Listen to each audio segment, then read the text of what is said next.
You can learn a lot by studying other podcasters. I'll pull a transcript and just study the audio file, video file, and the transcript, and just see like the different types of questions that the host asked. And if you study those certain things, it'll help you do the same when you go through an interview. And if you maybe pick out one little thing and say, hey, I'm gonna try this in this interview. Yeah. I'm gonna try this approach or this technique. It's a way to kind of build things from there. Introducing Recorded Content, a podcast for small, scrappy B2B marketing teams who want to get the most out of podcasting. In each episode, we capture stories from industry experts and podcasters. Listen in and uncover what it takes to launch, run, and grow a successful B2B podcast. Check out and subscribe to the show on Spotify, Apple, or wherever you listen to your favorite shows. Let's jump in. Hi, I'm Tristan. I'm the co-founder of Motion and your host for this episode of Recorded Content. The show is brought to you by my company, Motion. We are a done-for-you podcast agency for small, scrappy B2B tech marketers. It doesn't really matter what stage of growth your company is in. A podcast can still be a valuable tool for your entire marketing team. In the early stages of a B2B tech company's growth, a podcast can be an effective way to build brand awareness and credibility. Podcasts can also help companies connect with potential customers, investors, and partners early on. Now, as a B2B tech company grows, a podcast can continue to serve as a tool for building brand recognition and then establishing thought leadership.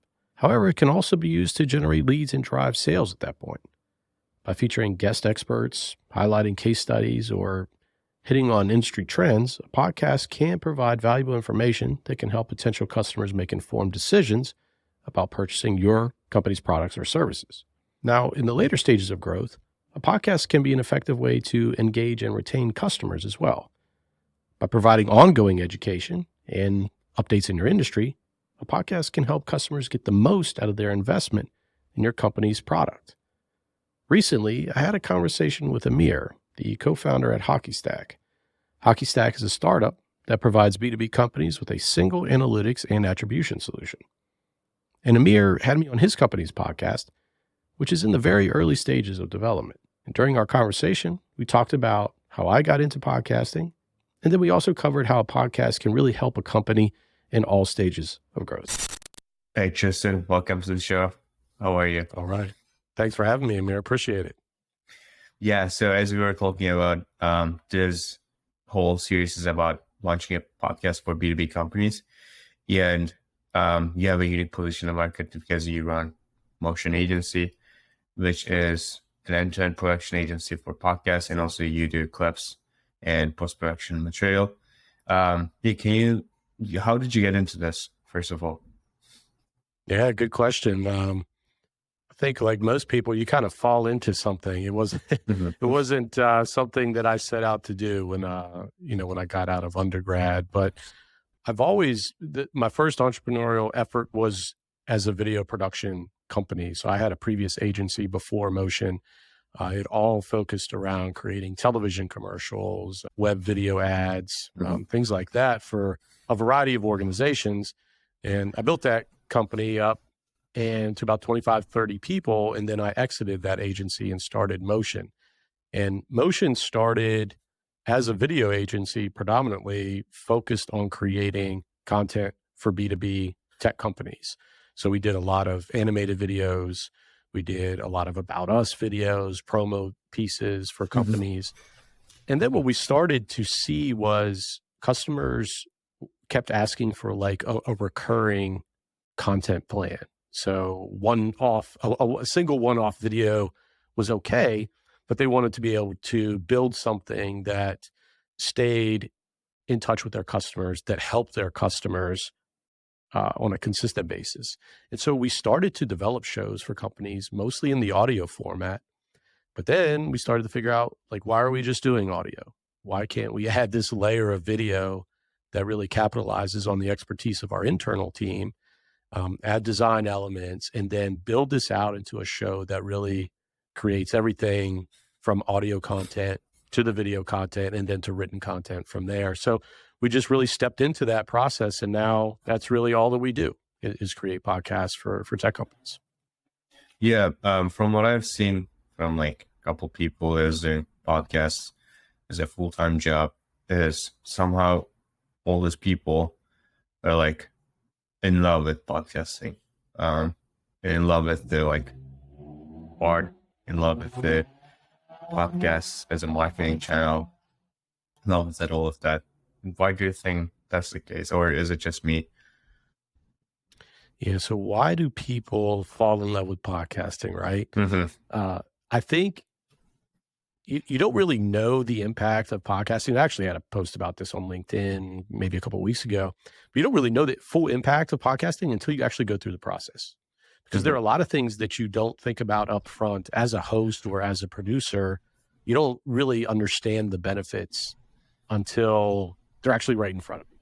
So, for example, as a host, one of the things that happens in your space is when you consistently have interviews or you consistently produce podcast episodes, it's really a vehicle to allow you to think and interact with other people, right, in your ecosystem.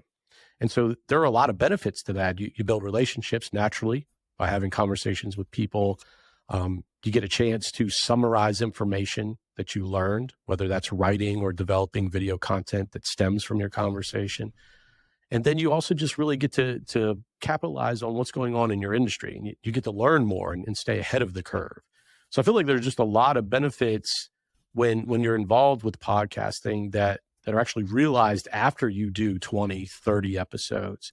And so I think people they're surprised by how much of an impact podcasting has on them because, they didn't really set out with all these expectations. And it kind of hits them one day that like, hey, I've done 40, 50 interviews and oh my gosh, I know all these people and I'm able to lean on them for different perspectives. And I'm able to ask for help in a lot of situations, or I'm able to refer people in the industry. So there are just a lot of downstream effects that you don't really understand until you're actually heavily involved.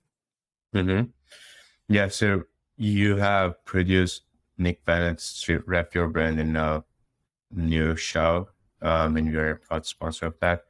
You also produce Content Logistics. Are there any other shows that you're producing? Yeah, we have a total of 6 shows, I believe. So we have The Anonymous Marketer, which is hosted by Nick Bennett. We have Content Logistics, hosted by Camille Trent. We have The Notorious Thought Leader, hosted by Aaron Balsa. We have Taking the Lead, which is hosted by Christina Brady. We also have Slice and Dice, which is a show that's in a collaboration with The Juice, which is a company that curates marketing and sales content. I'm not sure if you're familiar with The Juice or not. So those are some recent shows that we created. And then we also have a couple in the works right now that'll be released this quarter. So it's really a big part of our strategy at Motion, not only to produce our customer shows, but also produce our own so that we can test and try new things, new formats, new styles.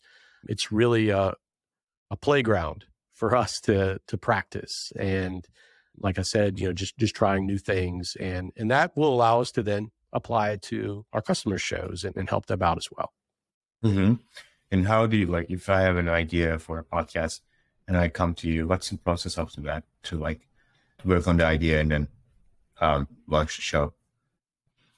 A lot of people come to us at the very early stages. So it can be in a stage where they just want a content engine, or it could be in a stage where we've thought about podcasting. We believe it's going to be a fit for us, but we're looking for some guidance on how to actually get the wheels turning. So most of the shows that we produce come to Motion with an initial idea or initial thought that podcasting is a good fit, but they're looking for someone to really help lay the foundation and develop the strategy and then build it out from there. So when folks come to us and they have some of these preliminary thoughts about a podcast, we walk them through a process that involves the creation of a strategic action plan.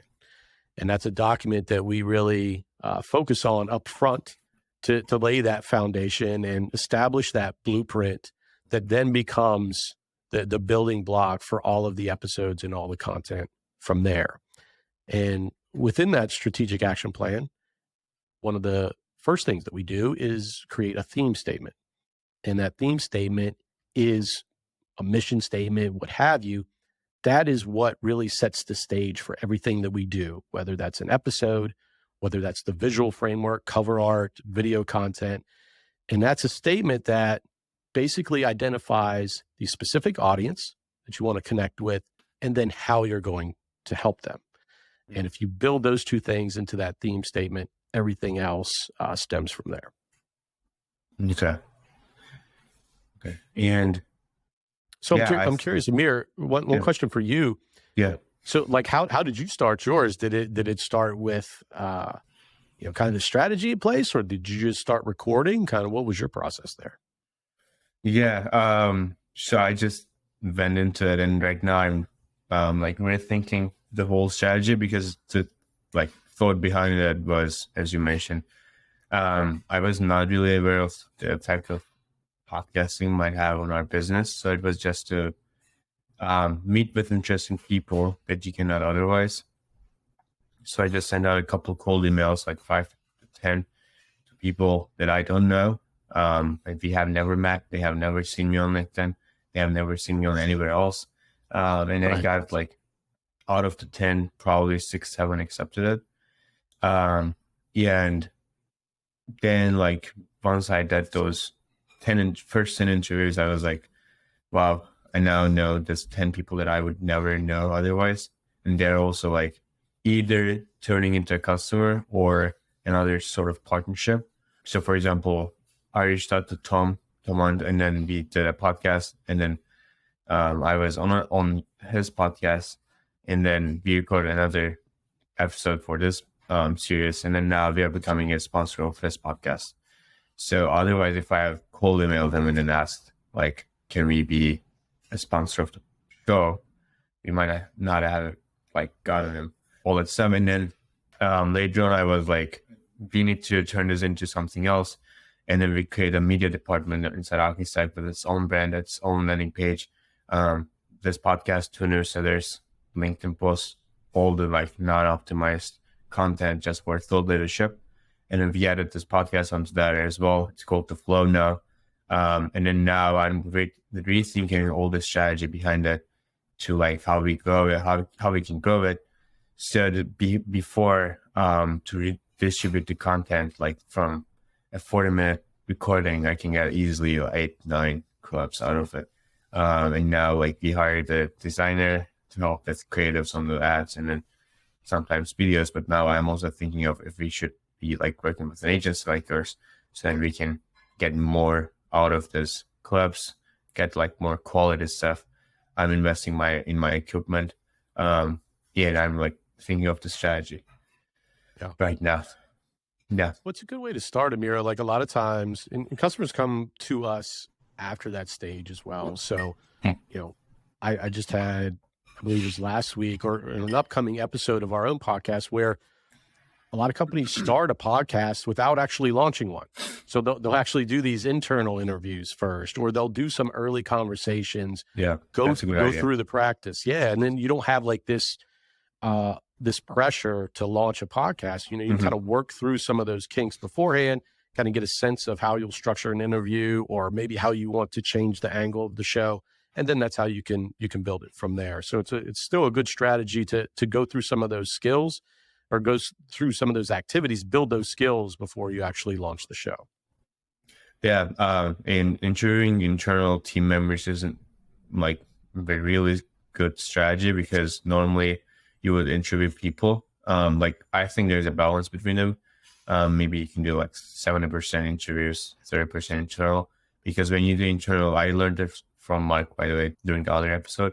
So he was talking about how they differentiated, and the whole, like probably 90% of the episodes is between Mark and Jason. Jason is a VP of marketing and Mark is head of brand.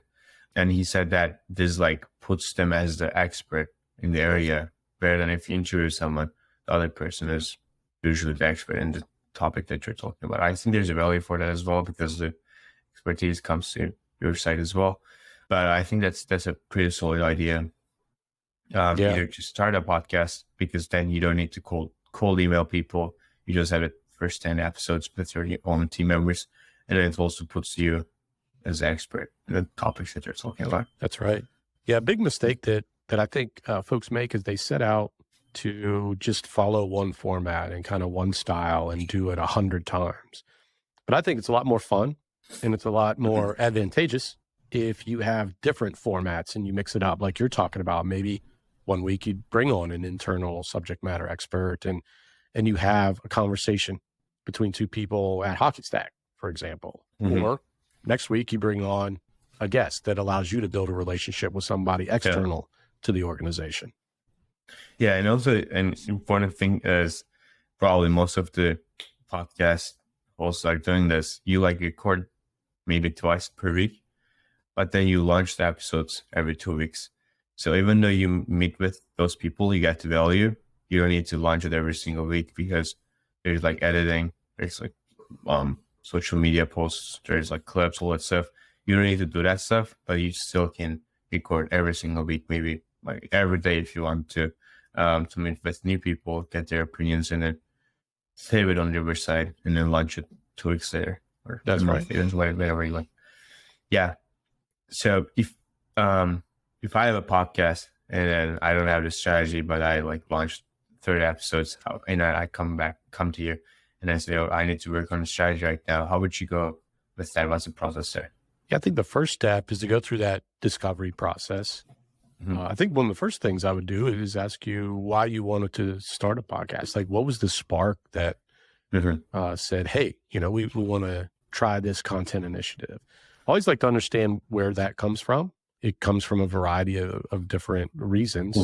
Sometimes companies want to develop or want to increase their thought leadership and they want to get some of that those ideas out into the market, right? And they're looking for a vehicle to do that. That's one reason. A lot of times, and we often see this where companies are building content in silos. They might have a writer that's writing a blog post. They might have a video editor that's creating a video over here, but there's no connection. There's no underlying theme for any of it. And a podcast is a great way to tie everything together.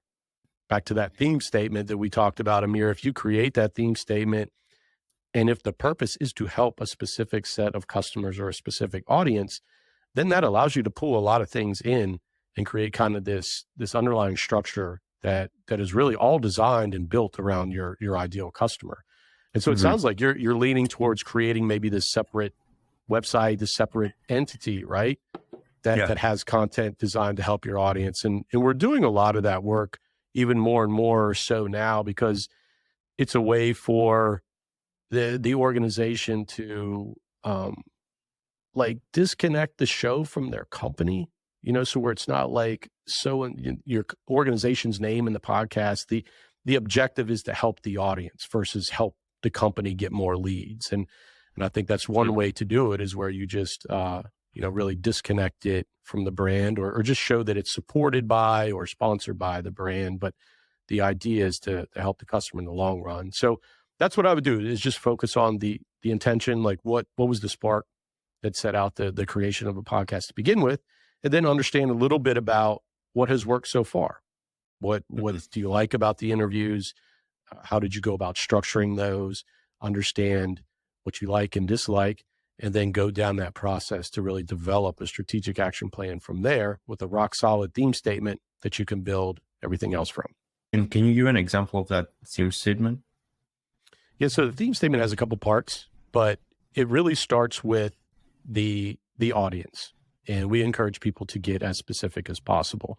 Sometimes people start with the idea of we want to help marketers. Well, it's like marketers of B2B tech companies, marketers of cybersecurity companies, what are we actually talking about? And marketers is pretty broad. Are we talking about the head of content at B2B tech companies? Are we talking about the head of content or the marketing director within small, scrappy marketing teams at B2B tech companies? Basically, how specific can we get so that we can then design the second piece of this theme, the theme statement, which is how do we help them? And so I believe when you're creating a branded podcast, which is different than if you're creating a podcast for a hobby or if it's around, I don't know, fantasy football or sports or something like that, it's different if the objective is to have a business impact. And that second piece of the theme statement is really what solidifies that business impact, which is how are you going to help the audience? So what is the problem they're running into?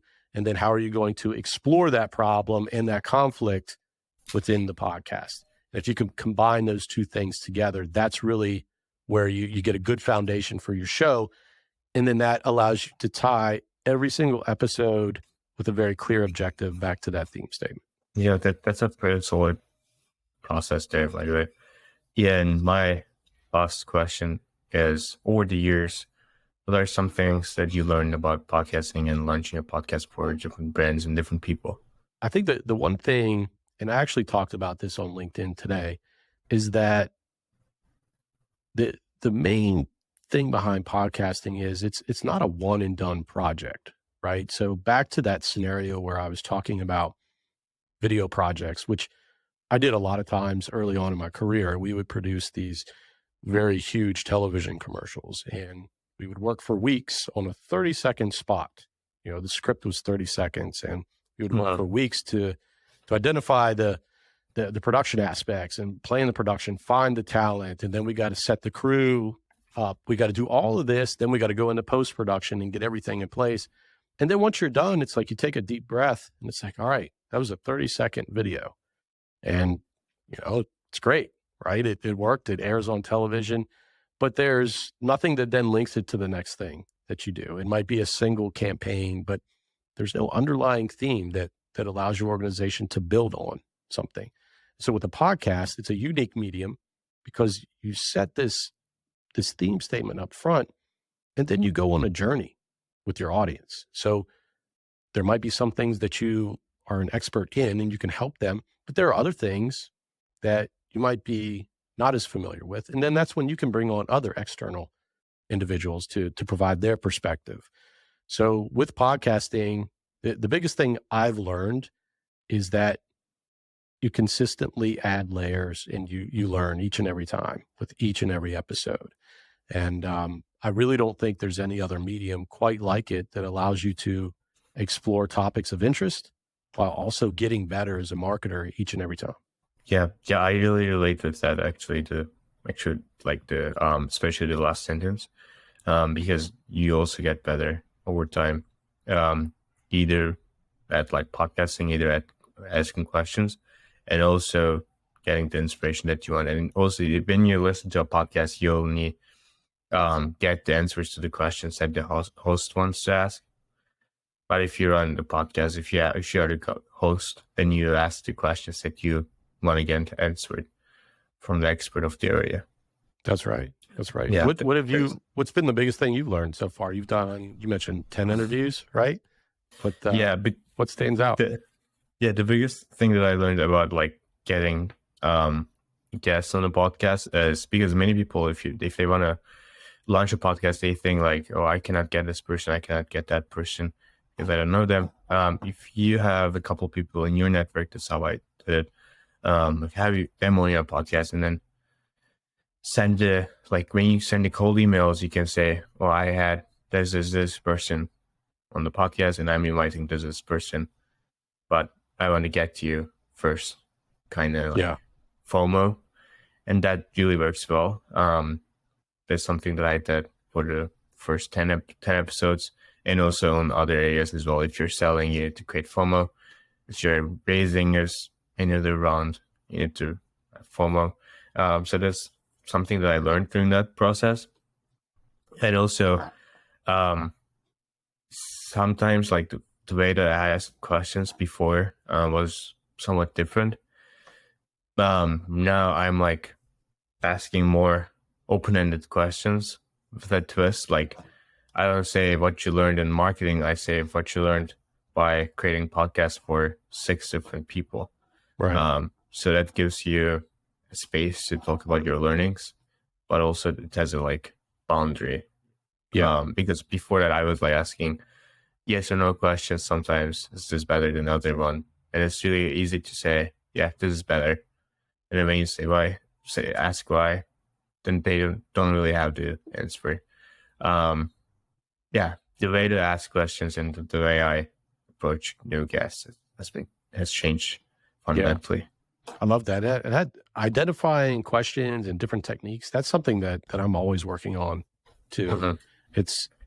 It's phenomenal to see like how many different types of styles there are out there. If you start to study different hosts and different podcasts, Yeah. there are a lot of different ways that people ask questions. Some are a little bit more aggressive than others. Some have very clear questions, and some are more broad. And it's very interesting to see what works. And I don't think there's ever a right or wrong. It's kind of trying to figure out what your own style is going to be. And that's really the fun part. Yeah. And when I first started the podcast, and now I remember it, I had a Notion doc with a couple podcasts that I liked. For example, My First Million, Noah Kagan, and Pipla. So I wrote everything that I liked about them. So for My First Million, I said it's really conversational. Yeah.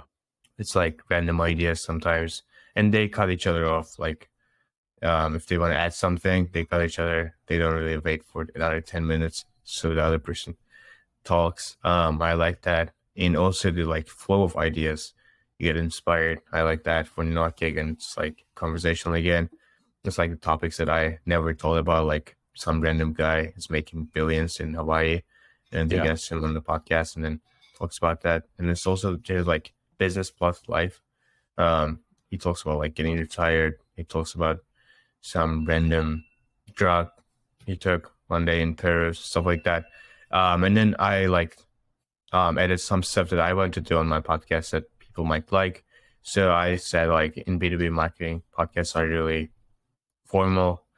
Other than Nathan Lutka's show, while it's are not really conversational, I want to make it more conversational, give the guests the space to talk about their experiences, not just like rapid fire questions, stuff like that. That document helped me a lot too. Yeah, that's awesome. You can learn a lot by studying other podcasters. I mean, sometimes one thing that I'll do is I'll pull a transcript and just study the audio file, video file, and the transcript, and just see like the different types of questions that the host asked. And to your point, to see when they perhaps interrupted the guest to maybe correct the conversation and get it back on track, or to ask a more detailed question. If you study those certain things, it'll help you do the same when you go through an interview. And if you maybe pick out one little thing and say, hey, I'm gonna try this in this interview. I'm gonna try this approach or this technique. It's a way to kind of build things from there. So it's really similar to a sales role. You like do the research, check out their profiles, see what they're up to, create questions, and then every single interview is like a demo. And then you change the questions, some stuff you change, you add some other questions, you test other stuff, such and see how the audience reacts to it and how the guest reacts to it. That's right. Yeah, I like that comparison. I think, because in sales, you're really starting to establish that relationship, right? That's really what it's about. Try to uncover what they're looking for, what problems they have, and try to solve them. And I think, in a lot of ways, you share that same approach with the podcast for sure. Yes, exactly. Tristan, thank you so much for coming on. I really enjoyed talking with you. Thanks, Emir. This is fun. Appreciate it. Thank you. Thanks for listening to Recorded Content, a show brought to you by Motion, a done-for-you podcasting agency for B2B tech marketers. We do the podcast stuff so you can focus on strategy, building brand awareness, and developing new relationships. To learn more about how you can launch and grow a podcast for your company, check out motionagency.io. Thanks for listening to Recorded Content.